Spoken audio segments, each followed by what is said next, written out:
Samantala, balikan naman natin ang aming kasamang si Jade Miguel kaugnay ng pagsasalita ni Senadora Miriam Santiago ukol sa lagay ng investigasyon. Kaugnay pa rin yan sa Mamasapano incident at ng BBL. Ang pahayag ng Senadora, alamin natin sa kanya live via phone patch. Jade? Yes, Princess, maaaring maging unconstitutional ang tingin ng Korte Suprema sa Bangsamoro Basic Law ayon kay Senador Miriam Defensor Santiago. Sa isang press con, sinabi ng Senadora na hindi mahalaga ang deadline na itinalaga para sa pagpasa ng BBL pagsapit ng Hunyo dahil dadaan din ito sa Korte Suprema.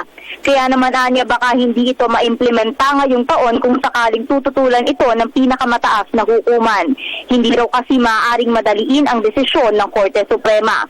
Isa pa sa malaking problema ang kinakaharap ng BBL ay ang pagiging non-negotiable ng konstitusyon. Ayon kay Santiago, hindi kailanman maaaring mag-negotiate sa konstitusyon. Nakasaad kasi sa kasalukuyang estado ng BBL ang pagkakaroon ng Bangsamoro entity na isang sub-state.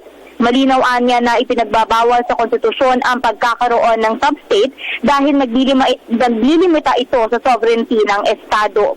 Ang ikinakabahala rin ng Senadora ay ang posibleng pag-aaway-away ng mga rebeldeng grupo sa Mindanao sa oras na ang mamuno sa Bangsamoro ay MILF.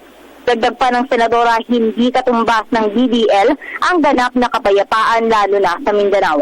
At yan muna ang pinakahuling balita mula rito sa Senado. Ako po si Jade Miguel, nag-uulat para sa Telebisyon ng Bayan.